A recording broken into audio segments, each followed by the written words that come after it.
Hello everyone, welcome to my channel Quant की checklist number 16. Question number 1. Average age of 15 cricketers in a team is 40 years. After removing the oldest and the youngest cricketer from the team, then the average age of the remaining cricketers becomes 39. If the difference between the age of oldest and the youngest cricketer is 37, then find the age of youngest cricketer. तो शुरुआत में दे रखा है 15 cricketers थे total. उन 15 की average जो थी 40 थी, तो टोटल सम कितना हो जाएगा? 15 फोर सा 60, 600 हो जाएगा। देन रिमूव किया इन्होंने ओल्डेस्ट और यंगेस्ट को, यानी कि दो जनों को रिमूव कर दिया है, तो बच्चे कितने? 13% बच गए। Then the average of the remaining cricketers का एवरेज जो है वो 39 हो गया। तो टोटल सम कितना हो जाएगा? इसको 40 माइनस 1 करके सॉल्व कर लेंगे। यह आ जाएगा 2 4 5 520, 520 माइनस 13, तो यह आ जाएगा 507। इतना आ गया। अब दो को रिमूव किया तो इनका जो डिफरेंस होगा वही दो का सम होगा। तो x और y मान लेते हैं, तो x प्लस वाई की वैल्यू आ जाएगी इनका डिफरेंस, जो कि है 93। आगे इन्होंने दे रखा है difference between the oldest and youngest, यानी कि x माइनस वाई जो दे रखा है वो 37 दे रखा है। तो यंगेस्ट बताना है, तो यंगेस्ट की वैल्यू निकाल लेंगे y की वैल्यू। तो दोनों का सम करके डिवाइड करेंगे तो x की वैल्यू आएगी। दोनों का डिफरेंस करके डिवाइड करेंगे तो y की वैल्यू आ जाएगी। तो दोनों का डिफरेंस कितना आ रहा है? 3 और 3 6 और 4 और 5 5 56, 56/2 करेंगे तो ये आ जाएगा 4 2 ज़ा एंड 16 8 ज़ा, तो 28 आंसर है। Question number 2. A shopkeeper sold a bed sheet for 968 at some profit. If he sold it for 548, then there would have been a loss equals to 25% of the initial profit. What was the cost price of bed sheet?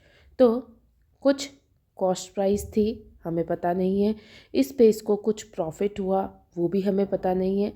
और ये जो profit हुआ उसके बाद में इसने इसको sold किया है 968 पे। Then if he has sold it for 548 पे अगर इसने बेचा होता, then there would have been a loss which is equals to 25% of the initial profit. तो 25% होता है 1/4। तो 4 का अगर प्रॉफिट हुआ होता तो इस पे इसको लॉस हो रहा है, वो भी 1 का लॉस हो रहा है। Then what is the cost price? तो कॉस्ट प्राइस यहाँ पे भी सेम थी। अगर दोनों तरफ कॉस्ट प्राइस सेम है तो निकाल लेंगे। अब इसमें फर्स्ट वाले केस में कॉस्ट प्राइस क्या होगी? 968 माइनस 4x करेंगे तो कॉस्ट प्राइस आ जाएगी, विच इज़ इक्वल्स टू इसमें 548 प्लस 1x करेंगे तो कॉस्ट प्राइस आ जाएगी। तो ये 4 माइनस का 4 इधर जाएगा तो ये 5x हो जाएगा, और ये इधर जाएगा तो माइनस हो जाएगा 0 2 एंड 4 420। इसको कट करेंगे तो ये आ जाएगा 48 टाइम्स और 24 टाइम्स, तो 84x की वैल्यू आ गई। इन्होंने पूछा क्या है? कॉस्ट प्राइस पूछिए। तो 84 अगर x की वैल्यू है तो माइनस 84 यहाँ पे लॉस हुआ होगा, और 84 को अगर प्रॉफिट पूछा होता तो 84 इंटू 4 कर देते तो प्रॉफिट आ जाता। बट हमको कॉस्ट प्राइस पूछिए, तो 548 में अगर 84 को ऐड करें तो कॉस्ट प्राइस आ जाएगी। तो ऐड कर लेते हैं 2 3 और 6 7 732, 632 आ रहा है, 632 ही इसकी कॉस्ट प्राइस है। Question number 3. If Rahul and Vishal started a business by investing in ratio 7:6, Vishal is a working partner in the business and he get 22% of the total profit. Then the rest of the profit is divided in the ratio of their investment sum. The Rahul's total profit from the business is 1050. Find the total profit of Vishal. तो राहुल और विशाल दो persons है, 7 और 6 इनके investment का ratio है। Then जो विशाल है वो वर्किंग पार्टनर है। वर्किंग पार्टनर को पहले ही 22% मिल चुका है, तो बचा कितना? बचा है 8 और 78 बच गया। अब ये जो 78 प्रॉफिट बचा है उसको इनके इन्वेस्टमेंट के रेशियो में डिवाइड कर देना है। तो 6 6 12 13 13 से इसको डिवाइड करेंगे तो ये आ जाएगा 6 थ्री ज़ा 18 तो 6 ज़ा तो 6 टाइम्स आएगा, तो 6 ज़ा 36 इसको मिल जाएगा, 6 7 ज़ा 42 इसको मिल जाएगा, टोटल इसको 42 मिलेगा और इसको मिल जाएगा 6 7 8 58% इसको मिल जाएगा। आगे इसने बोल रखा है राहुल का जो टोटल प्रॉफिट है वो 1050 है, तो राहुल का प्रॉफिट 1050 है, बट राहुल का प्रॉफिट तो 42 है। पूछा किसका है इसने, टोटल प्रॉफिट विशाल का पूछा है, विशाल यानी कि 58 की वैल्यू बताओ, तो इंटू 58 उसको सॉल्व कर देंगे। तो ये कट कर लेते हैं हम 7 से, तो 7 से कट करेंगे 7 6 ज़ा, और ये 7 से कट करेंगे 1 ज़ा 5 ज़ा और 0 ज़ा। देन 6 से इसको कट करेंगे 6 3 ज़ा, या फिर इसको 2 ज़ा कर लें, 2 ज़ा, और ये आ जाएगा 5 ज़ा 6 की 3 की टेबल में। 2 से इसको कट करेंगे तो 4 2 ज़ा 18 9 ज़ा, मल्टीप्लाई कर लेंगे तो ये आ जाएगा 5 4 10 14 1450 इसका आंसर आ जाएगा। Question number 4. Three friends, Jayant, Anuj and Samar, working alone can complete a piece of work in 15 days, 10 days and 25 days if they all started doing the work together. But Jayant work with 20% more efficiency and Anuj work with 20% less efficiency. Then in how many days the work will get completed? तो जयंत, अनुज and summer 3 person है, 15 days 10 days और 25 days में work complete करते हैं। पहले इसका LCM ले लेंगे, ये 3 टाइम्स और 2 टाइम्स, तो एलसीएम आ जाएगा 30 और 25 का एलसीएम क्या आएगा 5 ज़ा और 6 ज़ा, तो 5 को इससे करो या 6 को इससे करो तो आ जाएगा 150, तो 150 एलसीएम आ गया। ये आ जाएगा इससे 15 10 टाइम्स, ये आ जाएगा 15 टाइम्स और ये आ जाएगा 30/5 यानी कि 6 टाइम्स। तो ये इनकी एफिशिएंसीज आ गई।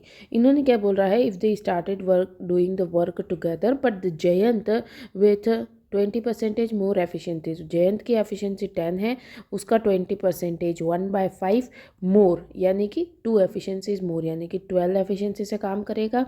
अनुज 20% लेस से काम करेगा, तो 15 का 20% होता है 3, तो 3 लेस से यानी कि 12 से, और जो रिमेनिंग पर्सन है वो सेम एफिशिएंसी से काम करेगा। तो ये हो गया 24 + 6 30 की एफिशिएंसी से कोई काम करेगा, 150 वर्क करना है, तो इसको लग जाएंगे 5 डेज। Question number 5.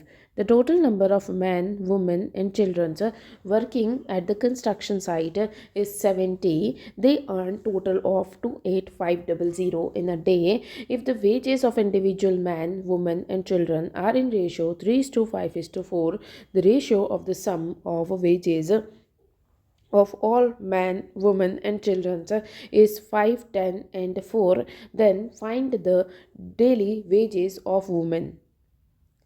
तो सबसे पहले क्या दे रखा है, मैन, वुमेन और चिल्ड्रन तीनों का मिला करके कितने दे रखे हैं, 70 दे रखे हैं, मैन वुमेन और चिल्ड्रन, इनका रेशियो क्या है पता नहीं है। देन इसके बाद में दे रखा है कि उन्होंने अर्न किया है टोटल 2850 इन्होंने अर्निंग करी है।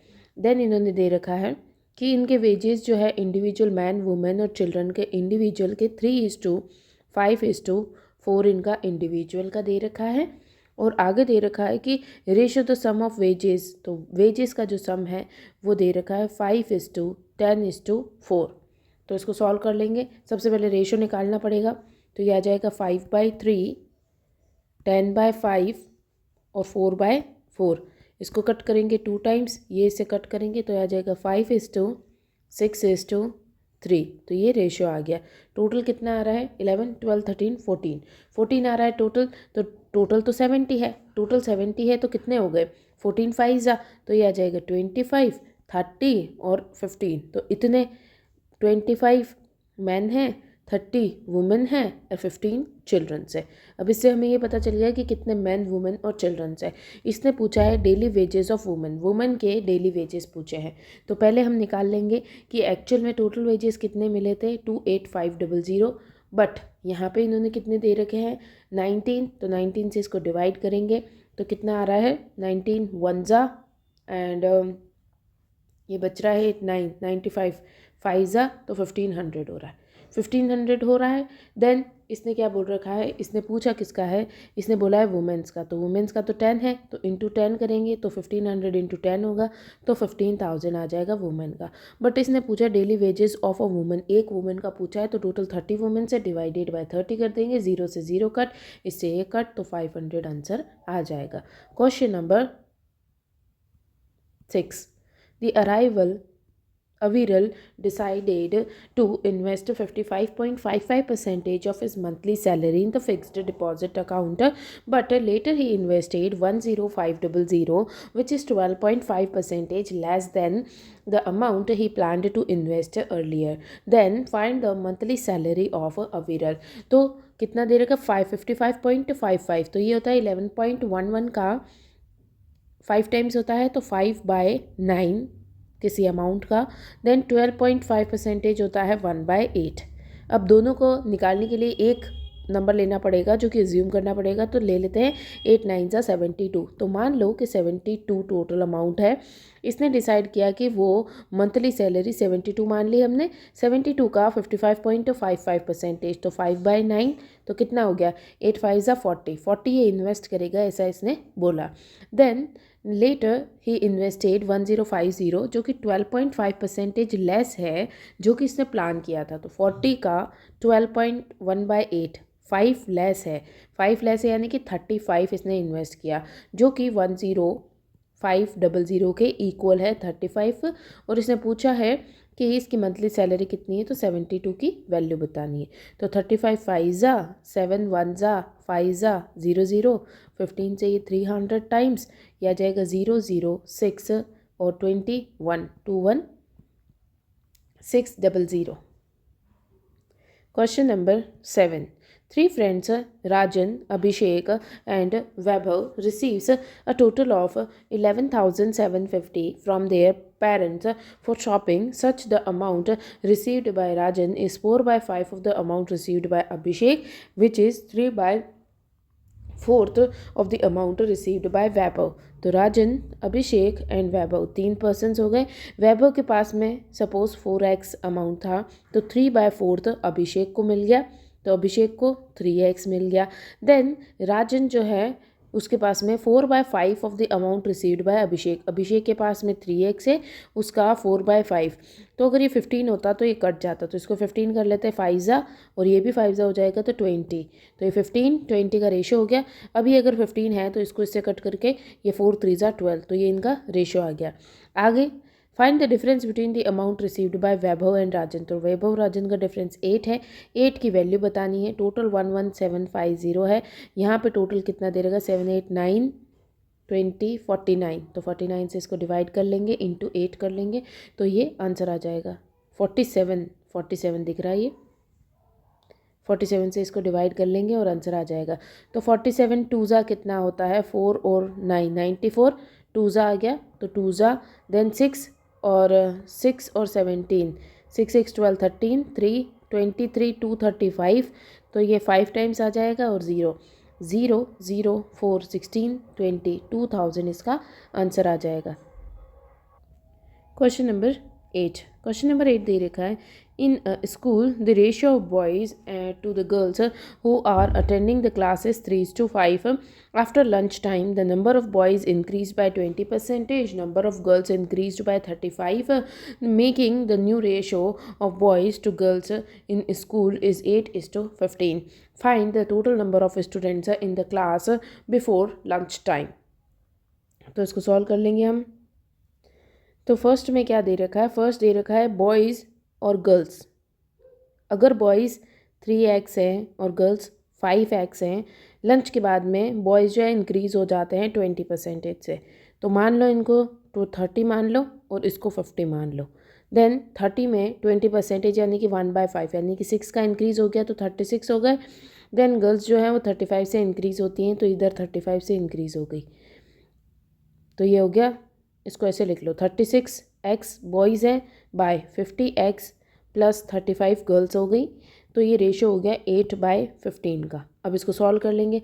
सबसे पहले इसको 5 से ही कट कर देते डायरेक्ट। 5 की टेबल में ये आता है 3 टाइम्स, 5 की टेबल में 7 टाइम्स, और ये 5 की टेबल में 10 टाइम्स, और ये 8 कट जाएगा, 4 की टेबल से 2 टाइम्स और ये आ जाएगा 9 टाइम्स। अब इसको सॉल्व कर लेंगे। 9 3 27, तो 27x equals to 10x 20x plus 14, तो ये आ जाएगा 7x इक्वल्स टू 14, तो x की वैल्यू आ जाएगी 2। अगर x की वैल्यू 2 है तो पूछा है कि total number of students in the class before lunch time, तो टोटल कितने थे, 5 6 7 70 माने थे, तो इंटू 2 कर देंगे तो 140 आंसर आ जाएगा। Now question number 9। Question number 9 दे रखा है, a shopkeeper purchased 2 items, a chair and a table for from wholesaler. If the cost price of chair is 80 more than the cost price of table, if the shopkeeper sold a chair at a loss of 8.33% and he sold a table at a profit of 37.5%, then the ratio of sales price of the chair to the table is 8:11. If the shopkeeper sold a chair at a discount of 20%, then find the mark price of the chair. तो सबसे पहले अपन को दिख रहा है chair है, एक chair है और एक टेबल है। कॉस्ट प्राइस होएगी, सेल्स प्राइस होएगी और मार्केट प्राइस होएगी। फर्स्ट वाले में दे रखा है कॉस्ट प्राइस जो है चेयर की वो 80 मोर है, तो ये 80 मोर है। अगर ये टेबल की x है तो ये x प्लस 80 होगी। आगे दे रखा है, if the shopkeeper sold chair at loss of 8.33%। 8.33 क्या होता है, 8.33 होता है 1/12। तो अगर ये 12 की है तो 1 का लॉस हो जाएगा और ये 11 में इसको बेच देगा, ठीक है। If he sold table at a profit of 37.5%। 37.5% 3/8 होता है, तो अगर ये 8 है तो 3 का प्रॉफिट हो जाएगा, 8 9 10 11, तो ये इसको 11 में बेच देगा, ठीक है। ये x मान लो इसको और इसको y मान लो। देन इसने बोल रखा है the ratio of the sales price of chair to the table, तो सेल्स प्राइस का रेशियो दे रखा है। If the shopkeeper sold chair at a discount of 20%, तो ये डिस्काउंट में बेची गई 20% पे, तो 1/5 का, तो 5 की चीज़ होगी वो 1 का डिस्काउंट होकर के 4 में गई होगी। तो अगर ये 5 है और ये 4 है तो मल्टीप्लाई कर लेंगे तो ये आ जाएगा 44, ठीक है। इधर भी 4 से मल्टीप्लाई होगा तो ये आ जाएगा 48, और इधर यहाँ पे 11 से मल्टीप्लाई होगा तो ये आ जाएगा 55, ठीक है। ये सारी चीज़ें हो गई। अब क्या करना है, अब आगे दे रखा है ratio of the sales price of chair to the table is 8:11, तो 8/11 सेल्स प्राइस का रेशियो, तो 44x और नीचे 11y। अब इसको सॉल्व कर लेंगे, 11 से कट जाएगा, 44 1 1 और ये आ जाएगा 2 टाइम्स, तो ये आ जाएगा x/y इक्वल्स टू 11 नीचे चला जाएगा तो ये आ जाएगा 2:11, ओके। यहाँ पे 8 और ये 48 दोनों अवेलेबल हैं ही पहले से। इन दोनों के बीच का डिफरेंस कितना दिखा रखा है, 80, यानी कि ये वाला जो है ज़्यादा है, 80 ज़्यादा है, तो इसको ऐसे लिख सकते हैं 8y माइनस 48x, क्योंकि ये ज़्यादा है तो ये पहले आएगा, तो ये आ जाएगा 48x minus 8y equals to 40 कह सकते हैं इसको। अब इसमें ये x और y की वैल्यू पुट करेंगे तो x की वैल्यू 2 है, तो ये आ जाएगा 6 और 8 9 96 माइनस 8 से करेंगे तो 88 इक्वल्स टू 40, तो कितना डिफरेंस आ रहा है, 6 7 8 का डिफरेंस आ रहा है, बट एक्चुअल तो 40 का है, तो a की वैल्यू कितनी होगी, 5 हो गई, तो इसकी x की वैल्यू आ जाएगी 10 और इसकी आ जाएगी 55। इसने पूछा क्या है, इसने पूछा market price of chair, chair की मार्केट प्राइस पूछी है, यानी कि 55 की वैल्यू पूछी है, तो x से मल्टीप्लाई करेंगे तो 10 से मल्टीप्लाई करेंगे तो ये आ जाएगी, ओके। यहाँ पे तो वैल्यू आ रही है 550, कुछ गलत किया है अपन ने, ओ यहाँ पे मिस्टेक करी है। ये इन दोनों के बीच का डिफरेंस 80 था जो कि ये रहा, लेकिन हमने इसे 40 कर दिया, तो ये 80 हो गया, ये 80 हो गया, तो 8 से ये कटेगा तो 10 टाइम्स आ जाएगा। अगर 10 टाइम्स आएगा तो इसकी वैल्यू हो जाएगी 20 और इसकी वैल्यू आ जाएगी 110। तो पूछा किसकी है, 55 की, तो 55x इंटू 20 कर देंगे तो ये आ जाएगा 1100 1100। Question number 10।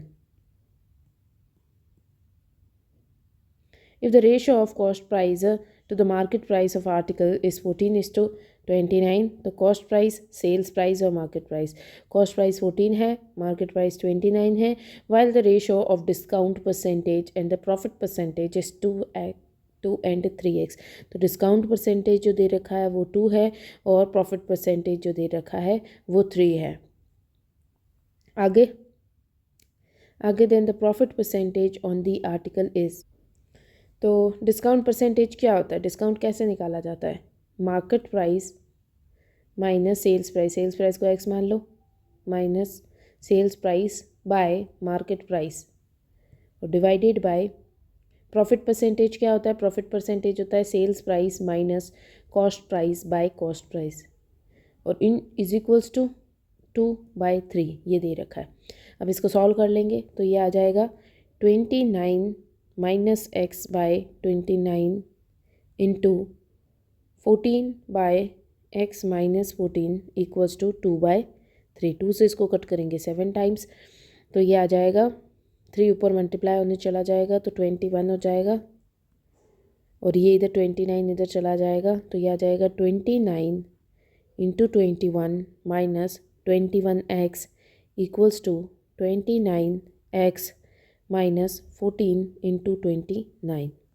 इसको सॉल्व कर लेंगे, माइनस का इधर आएगा प्लस हो जाएगा तो प्लस का 29 इंटू 14 और ये वाला इधर चला जाएगा तो ये भी प्लस हो जाएगा 50x इक्वल्स टू 29 और दोनों का प्लस दे रखा है 5 और 3 35।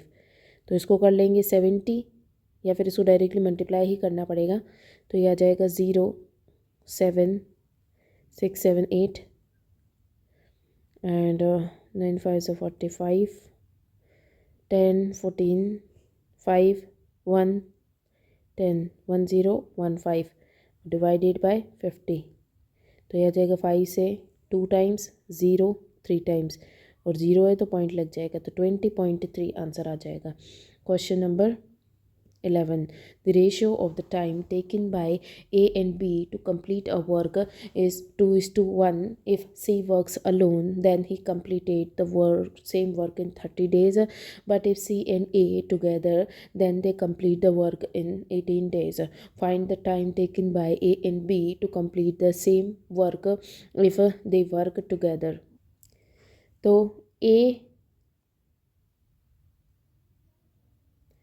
फर्स्ट है ए एंड बी, इनको टाइम जो लग रहा है वो 2x और 1x लग रहा है। देन सी अकेला काम करता है तो 30 डेज़ लगते हैं, सी और ए दोनों मिल कर के काम करते हैं तो 18 डेज़ लगते हैं। Find the time taken by A plus B, दोनों मिल कर के करेंगे तो दोनों की एफिशिएंसीज निकाल लेंगे। 3 10 ज़ा 3 6 ज़ा 3 ज़ा और 5 ज़ा तो ये आ जाएगा 19 का एलसीएम। 19 का एलसीएम है तो ये आ जाएगा 3 और ये आ जाएगा 18 की टेबल में 5 टाइम्स। तो अगर 3 सी की एफिशिएंसी है तो ए की एफिशिएंसी आ जाएगी 2, ए की एफिशिएंसी 2 है तो ए की एफिशिएंसी यहाँ 2 लिख देंगे। अगर ए की एफिशिएंसी 2 है तो ये कितना 45 हो गया तो 45 यहाँ पे आ जाएगा, नहीं तो 2 है तो 180 डेज़, 180/90 करेंगे तो ये आएगा तो 180 हो गया। अब यहाँ पे 2 इसकी एफिशिएंसी है, 2:1 था तो 1:2 हो जाएगा तो ये 4 इसकी एफिशिएंसी आ जाएगी बी की, ठीक है। देन आगे क्या दे रखा है, आगे दे रखा है ए और बी दोनों मिल करके सेम वर्क को कंप्लीट करेंगे तो कितना टाइम लगेगा, तो टोटल कितना होगा 4 5 6, 6 की एफिशिएंसी से काम करेंगे, 90 काम करना है तो ये 30 टाइम्स और ये 2 टाइम्स तो ये आ जाएगा 15 आंसर आ जाएगा। Question number 12. If 4 years ago the ratio of ages of Alok and Aman was 3:4, if 6 years from now the respective ratio between their ages will be 14:17, then if Aman's sister is 6 years older than Aman, then find the ratio of age of Alok to the Aman's sister after 6 years from now. 4 years ago 4 साल पहले, ठीक है, आलोक और अमन का ratio 3:4 था। 6 years from now तो 6 years बाद में रिस्पेक्टेड रेशियो 14 और 17 हो गया। तो डिफरेंस वुड बी सेम, तो डिफरेंस क्या आ गया 1 का, यहाँ पे डिफरेंस आ गया 3 का, तो इसको सेम करेंगे तो ये आ जाएगा 9 और ये आ जाएगा 3 ज़ा 12। तो इनका डिफरेंस कितना आ रहा है 5, यहाँ पे भी 5 आ रहा है। तो 5 की वैल्यू जो है वो 10 के इक्वल है, क्योंकि यहाँ पे 10 ईयर्स का डिफरेंस है, तो एक की वैल्यू 2 के इक्वल हो गई। तो ये आ जाएगी 18 ईयर्स और ये आ जाएगी 24 ईयर्स। 4 ईयर्स ऐड कर देंगे तो आज की डेट में इनकी एज आ जाएगी 22 और इसकी एज आ जाएगी 28। ये इनकी प्रेजेंट एज है 22 और 28। तो 22 और 28 आलोक और अमन की एज है आज की डेट में। अमन से sister is 6 years older than Aman, तो अमन की जो सिस्टर है वो 6 ईयर्स ओल्डर है। तो 6 ईयर्स ओल्डर तो कितनी हो गई, 6 और 4 34 ईयर्स की हो गई। Find the ratio of the age of Alok to the Aman's sister 6 years from now. तो इसमें और इसमें 6 ईयर्स ऐड कर दो तो ये हो गई 40, 6 7 8 28। अब इसको सॉल्व कर लेंगे तो ये आ जाएगा 7 टाइम्स और ये आ जाएगा 10 टाइम्स, तो 7:10 इसका आंसर है। Question number 13, Akashdeep invested 3600 at rate of 15% per annum simple interest for X years and Manish invested 4500 rupees 10% with a simple interest for X plus 3 years. They got an interest in the ratio 3:4. Find the time for which Manish has invested his sum. तो 3600 है तो percentage से 0 गया तो 15 into x years के लिए divided by 45 into 10 into x plus 3 और कितना आ गया 3 4। अब इसको कट कर लेंगे, 3 से इसको कट करेंगे 5 टाइम्स, 5 से कट करेंगे 2 टाइम्स, 2 से ये कट करेंगे 2 टाइम्स। 45 आ जाएगा 9 की टेबल में 4 टाइम्स और 5 टाइम्स। फिर इसको सॉल्व कर लेंगे तो ये आ जाएगा 8x equals to 5x plus 15, तो यह आ जाएगा 3x इक्वल्स टू 15। तो x की वैल्यू क्या आ गई 5, x की वैल्यू 5 आ गई। इसने बोला है मनीष ने इन्वेस्ट कितने टाइम के लिए किया है, तो मनीष ने x प्लस 3 तो 5 6 7 8 ईयर्स के लिए इन्वेस्ट किया है। Question number 14, a box contain 5 black pants, 4 red pants, 6 blue pants. If 3 pants are drawn randomly, then find the probability of getting different colors of pen every time. तो हम select करेंगे 5 में से एक सेलेक्ट कर ले या फिर 4 में से एक सेलेक्ट कर ले या फिर 6 में से एक सेलेक्ट कर ले। टोटल है 11 और 4 15 टोटल है, उनमें से 3 सेलेक्ट कर ले। तो सॉल्व कर लेंगे 5 4 3 क्या 5 4 6 डिवाइडेड बाय 15 14 13 और नीचे वाला 3 2 और 1। तो 3 से इसको कट करेंगे 5 टाइम्स तो 5 से 5 कट जाएगा। फिर 2 से इसको कट करेंगे 7 टाइम्स तो यह आ जाएगा 70 80 90 91 और 6 4 24। तो 24/91 इसका आंसर आ जाएगा। Question number 15, a boat covers a total downstream distance of 288 kilometers and return back to the starting point in 36 hours. तो downstream distance 288 डाउनस्ट्रीम यानी कि v प्लस एस और रिटर्न बैक किया है तो रिटर्न बैक किया होगा तो 288 किलोमीटर्स को ही कवर किया होगा अप स्ट्रीम से और लगा 36 hours. The ratio of the speed of boat in the still water यानी कि v to the upstream speed यानी कि v माइनस एस इज 3:2। तो अगर v की वैल्यू 3 है और v माइनस एस की वैल्यू 2 है, अगर इसकी वैल्यू 3 है तो ये आ जाएगी v माइनस 2, एस की वैल्यू 1 आ गई। ठीक है, एस की वैल्यू अगर 1 है और v की वैल्यू एस की वैल्यू 1 है और v की वैल्यू 3 है तो इसको सॉल्व करेंगे तो यह आगे क्या पूछ रखा, find the time taken by boat to cover 162 kilometres in still यानी कि v से। तो सॉल्व कर लेते हैं इसको।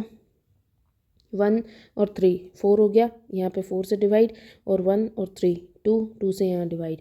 तो ये सबसे पहले इसको कट कर लेते 6 6 जा 6 6 4 जा 24 एंड 6 8 जा फिर ये 48 फिर 6 से इसको कट करेंगे 6 8 जा। अब इसको सॉल्व कर लेंगे, ये कट रहा है इसका 2 टाइम्स और ये कट रहा है 4 टाइम्स। तो टोटल कितना आ रहा है 4 5 6 आ रहा है। तो ए की वैल्यू 6 है, ए की वैल्यू 6 है तो इसको 6 से डिवाइड कर देंगे क्योंकि वी ए की है तो 6 से करेंगे तो 6 2 जा 12 एंड 42 7 जा। कुछ गलत किया है? नहीं, कुछ गलत नहीं किया है। वी की वैल्यू हमने 1 मान ली जबकि ये तो एस की वैल्यू है, वी की वैल्यू 3 है तो डिवाइडेड बाय 3 और कर देंगे तो ये आ जाएगा 9 जा, तो 9 लग जाएगा। Question number 15, 16. The train crosses a platform in 22 seconds. Then train increases its speed by 6.25% so that it crosses a pole in 15 seconds. If the length of the train is 194 meters, then find the length of platform दे रखा है और train की length बतानी है। तो सबसे पहले ट्रेन क्रॉस करती है प्लेटफॉर्म को। ट्रेन प्लस प्लेटफॉर्म जितना डिस्टेंस कवर करेगी, प्लेटफॉर्म है 194, इतना डिस्टेंस कवर करेगी और इसकी स्पीड होएगी, जो भी ट्रेन की स्पीड होएगी उसको एस मान लेते हैं, और वो कवर करेगी 22 सेकेंड्स में। If train increases its speed bye 6.25, 6.25 क्या होता है?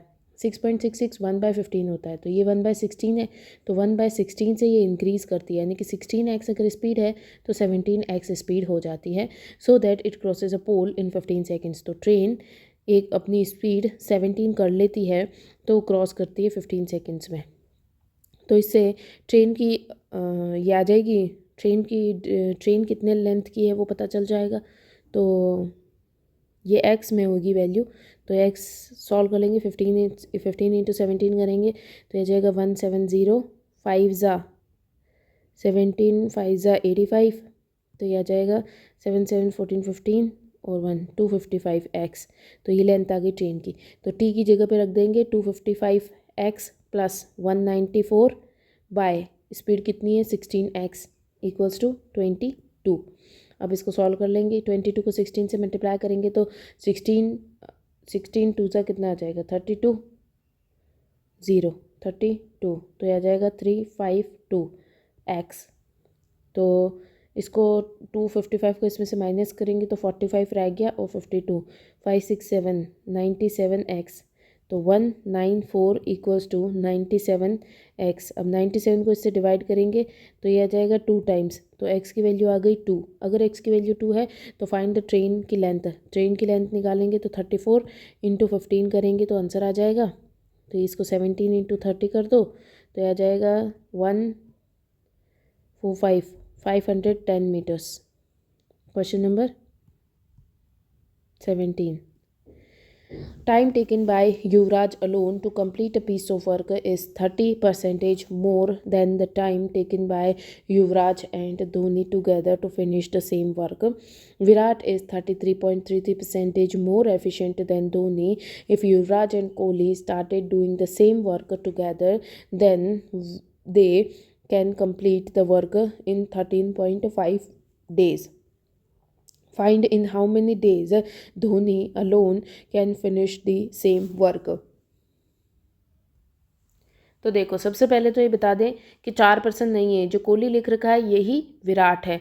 तो ये किसी ने सॉल्व कर दिया हो कि कोहली को अलग पर्सन मान करके, तो उसकी गलती है। 3 ही पर्सन्स है जो दे रखे हैं। पहले में दे रखा है युवराज जो है अकेला काम करता है, कंप्लीट करता है piece of work in 30% more time taken by Yuvraj and Dhoni. तो युवराज प्लस धोनी, ठीक है, इनसे 30% मोर। तो अगर ये 10 है तो ये 13 हो गया। तो ये इनके टाइम का रेशो हो गया 13 और 10। अगर टाइम का रेशो 13 और 10 है तो हम इसके टोटल वर्क को 130 ले लेते हैं। तो 10 और 13 इनकी एफिशिएंसीज आ गई, ठीक है। इसके बाद में दे रखा है Virat is 33.33% more efficient then Dhoni. तो यहाँ पे युवराज का पता चल गया, देन धोनी का भी पता चल जाएगा क्योंकि 3 एक्स्ट्रा है, तो धोनी की एफिशिएंसी जो होगी वो 3 होगी। देन दे रखा है Virat is 33.33% more efficient then Dhoni. तो विराट जो है 33.33 यानी कि 1/3 मोर। तो 3 का 1/3 कितना होता है? एक ज़्यादा है, तो यानी कि 4 विराट की एफिशिएंसी हो गई। Yuvraj and Kohli started doing the same work together, then they complete the work in 13.5 days. तो 13.5 डेज में ये काम कर रहे हैं। कौन कौन कर रहे हैं? एक तो विराट हो गया और एक युवराज हो गया। विराट और युवराज, तो विराट और युवराज की एफिशिएंसी कितनी है? 14 एफिशिएंसी है। 14 एफिशिएंसी के साथ में ये काम कर रहे हैं 13.5 डेज़ में। तो टोटल वर्क कंप्लीट हो जाएगा। तो 13.5 डेज़ में काम करे तो टोटल वर्क हो गया। आगे इसने बोल रखा find how many days Dhoni can finish the work. तो धोनी की एफिशिएंसी कितनी है? धोनी की एफिशिएंसी 3 है, तो डिवाइडेड बाय 3 कर देंगे, आंसर आ जाएगा। पॉइंट को हटाया, नीचे 10 आ गया। फिर उसको सॉल्व कर लेंगे। 10 5 ज़ा, ये 7 ज़ा, फिर 5 से कट करेंगे 2 ज़ा, 7 ज़ा, 7 7 ज़ा 49, 9 4 14 15 16 17 18, 189 3 से करेंगे तो ये आ जाएगा 63, तो 63 आंसर है। Question number 18, Tanmay with his family travelled from Raipur to Bilaspur by car. तो रायपुर से बिलासपुर जा रहा है कार से at a speed of 30 kilometres per hour and return to Raipur with a speed of 50 kilometres per hour, find the average speed of the whole journey. तो average speed directly निकल जाएगी 2 into S1, first speed जो है into S2 second speed है, divided by दोनों की speed का सम 80। तो 0 से 0 कट, ये से कटेगा 4 टाइम्स, फिर 4 टूटा 2 जा और 25 टाइम्स, 25 इंटू 3 करेंगे तो 75 बाय 2, तो यह आ जाएगा 4 6 3 times, 15 14 7 times, 0.5 kilometre per hour. Question number 19, tap A and B can fill the container at a rate of 12 liters and 18 liters per hour respectively. If another tap C which can empty the same container in 30 hours at a rate of 15 liters per hour, find for how many hours all the 3 taps are opened to fill the container। तो A, B और C निकालने वाला pipe है, इसको कितना 12 litres लिख रहा है, 18 लीटर्स, और ये जो C है वो एम्प्टी कर देता है 30 घंटों में, और इसकी एफिशिएंसी क्या है 15, तो 15 की एफिशिएंसी से खाली कर रहा है। ठीक है, ये तीनों की एफिशिएंसी हो गई। देन इसने बोल रखा है जो C है वो 30 घंटे ले रहा है भरने के लिए, और then how many hours all the 3 pipes opened to fill the container. तो तीनों पाइप्स को ओपन किया जाएगा तो यह आ जाएगा 20 30 30 माइनस 15, तो 15 की एफिशिएंसी से करेंगे। अब टोटल वर्क कैसे निकालेंगे, सी जो है उसको 30 घंटे लग रहे हैं बट उसकी एफिशिएंसी क्या है 15, तो ये टोटल वर्क हो गया, टोटल वर्क बाय तीनों जनों की, तो ये सॉल्व करेंगे तो 30 आवर्स लग जाएंगे। Question number 20, the area of rectangle is 375 centimetre square. तो एरिया ऑफ रेक्टेंगल क्या होता है, L इंटू बी होता है, तो L into B equals to 375 and the difference between the length and the breadth of rectangle is 10 centimetres. Length minus breadth 10 centimetre दे रखी है। एरिया ऑफ स्क्वायर निकालना है if the perimeter is 16 centimetre more than the perimeter of rectangle. तो perimeter of square क्या होता है, 4a is more than 2l plus b equals to 16, ये दे रखा है।